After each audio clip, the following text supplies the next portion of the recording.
끝나는 거는 그래야 됩니다. 그것은 대한민국이 갈 길이 아니다. 그렇게 저는 보고 있고, 만약에 그렇게 김종인 총괄선대위원장이 얘기했으면은 도대체 김종인 총괄선대위원장하고 이준석이가 버틸 때 윤석열한테 무엇을 내밀었느냐, 뭘 주고받았느냐, 저는 그러한 미략이 있었다고 보는 거예요. 그런 의혹이 대단히 있습니다. 그러면은 방법은 공약으로 걸으라는 거예요. 그것이 당당하지 않습니다. 나는 정권 교체하면은 내각제나 이원 집정부제 개헌을 하고 여야 민주당하고 손잡고 민주통합정부 만들겠다. 그렇게 국가 운영을 하겠다고 당당하게 걸지 않고 정권 잡고 그렇게 가는 것은 국민을 기만하는 거고, 이것은 사기 선거입니다. 그래서 1년에 일어나는 이 사태, 저는 뭐 개인적인 부인의 문제, 또 이재명의 아들의 문제, 뭐 이재명의 직접적인 문제는 저는 많이 얘기를 해요. 그런 부분에 대해서 별로 얘기 잘 안 합니다. 이게 대한민국에 그 전에 대통령 선거는요, 사람들이 다 그랬어요. 사람들이 삶을 살다 보면은 삶의 궤적에서 실수 안 하는 사람이 어디 있냐. 그러니까 최선은 아니지만은 차선의 후보는 뽑자. 여야가 똑같았습니다.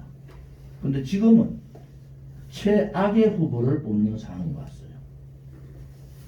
이것은 코미디입니다.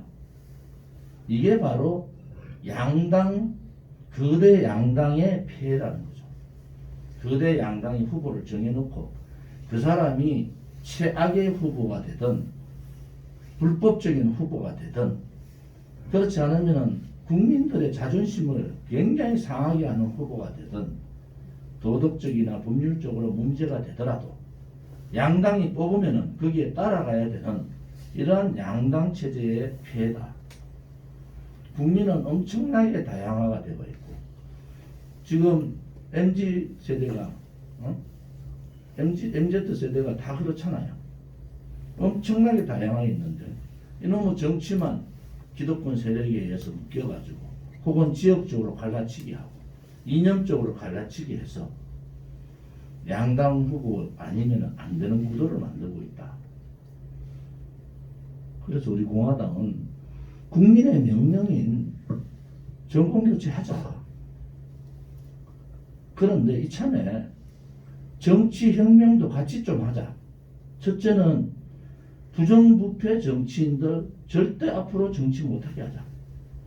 두 번째는 자기 당만 생각하고 당리당략에 빠지고 무능한 정당이든 책임 없는 정당이든 거짓과 불의에 굴종하던 그러한 정당이라도 양당만 되면은 기초의원부터 광역의원, 기초단체장, 광역단체장, 국회의원, 대통령에 되는 구도를 깨야 된다. 인물 따라 다니는 정당이 아니라 정말 정책과 이념을 따라서 결정할 수 있는 그런 정당이 돼야 되는데 그 구도를 깨야 된다. 이번 선거를 통해서. 그것은 우리는 그렇게 얘기합니다. 정치혁명이다. 이번에 정권교체와 정치혁명의 두 마리 토끼를 같이 잡아야 된다. 국민의 명령인 정권교체, 좌파로 넘어가면 안 되잖아요. 하자. 그런데 정권교체를 누구로 할 거냐.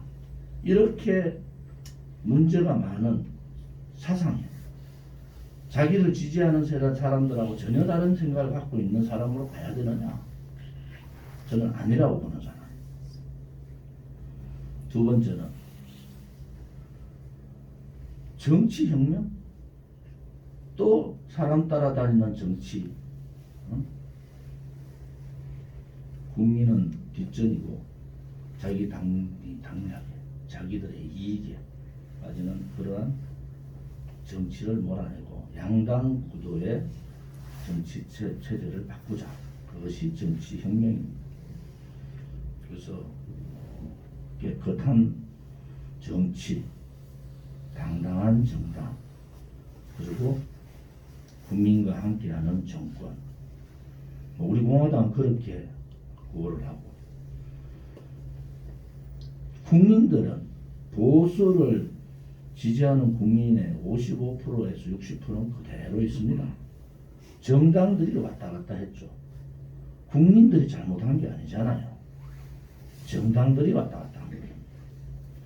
그런 부분에 있어서는 저는 윤석열의 지금의 행보나 또 여러 가지 지금까지 말했는 여러 가지 얘기를 들어보면은 자유우파 후보가 아니다. 그래서 하루라도 빨리 선수 교체가 답이다. 저는 그렇게 봅니다. 대한민국의 위대한 정신이나 대한민국의 위대한 국민은 그러한 정치인들, 솔직히 말씀드리면은 쓰레기 같은 정치인들하고 봐서는 안 됩니다.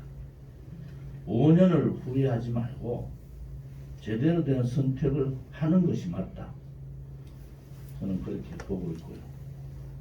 아마 그러한 계기들이 이제 71일 남은 이 시점에서 만들어질 겁니다.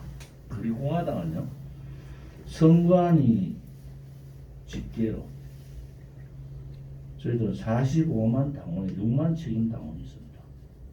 당원수로 더불어민주당이 제일 많고요. 국민의힘 다음에 우리 공화당입니다.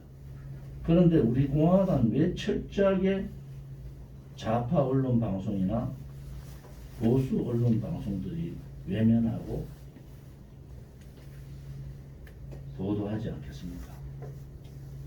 그만큼 우리 공화당의 파괴력이 엄청나게 크다는 겁니다.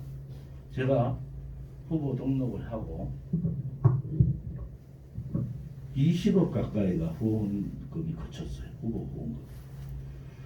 우리 공화당은 30여 명의 직원을 사무처가 있고 젊은 사람들과 지식인들이 대단히 많습니다.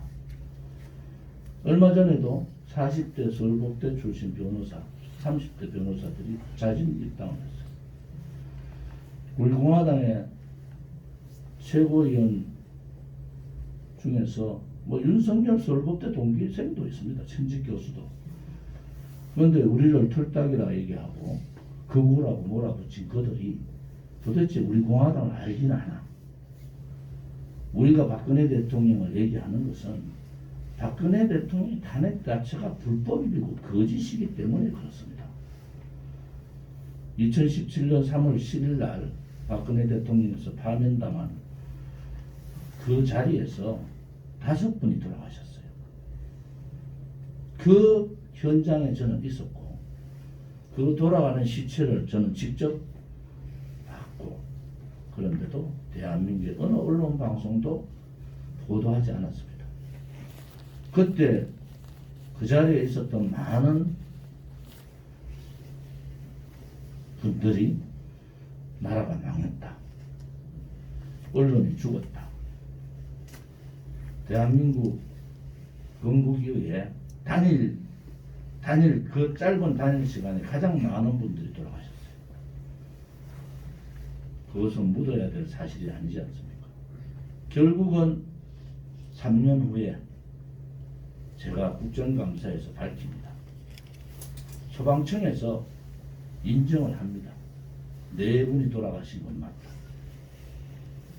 그런데 우리는 한 분의 여성분이 돌아가신 것을 목격했기 때문에 여성분 한 분이 왜 없냐 이래서 5분이라고 얘기하고 10명 가까이가 혼수 상태로 후송이 됐는데 그분에 대한 생사를 모릅니다. 이 나라는 죽은 나라예요. 이 나라 언론 방송은 죽은 언론입니다. 그것을 우리가 광화문 천막 투쟁을 통해서 진실을 밝힌 겁니다. 박근혜 대통령의 거짓 불법 또 이 불의의 탄핵을 밝히지 않으면은 대한민국은 정의의 나라가 아닌 거예요. 저도 국회에 있을 때 요새 시절말로 잘 나갔잖아요. 기자들 지금 데스크 편집국장급이 저랑 제가 원내 수석하고 이럴 때 아닙니까 전부. 언론이 죽은 나라. 진실을 보도하지 못하는 언론 방송, 불의를 불의라 얘기하지 못하는 대한민국의 국민, 그것이 누구의 잘못입니까? 그 사람들이 제발 박근혜 대통령 얘기 좀 그만해라. 그러면은 우리 공화당이 10% 이상 넘어갈 거다. 그런데 그것은 맞지 않습니다. 결국 대통령께서 내일 밤 12시부로 자유의 몸이 되시니까 대통령께서 정치를 하시든 정치를 안 하시든 우리는 그분의 뜻을 존중할 겁니다. 또 우리 공화당이 가는 길은 그전에는 탄핵무효 무죄 석방투쟁을 했다면 지금은 탄핵무효 투쟁은 법적 역사적 명예회복이 이루어지는 그날까지 할 거고요. 또 박근혜 대통령의 명예회복 투쟁을 이어나갈 겁니다. 제가 앞에 말은 이 정도로 할게요. 이제부터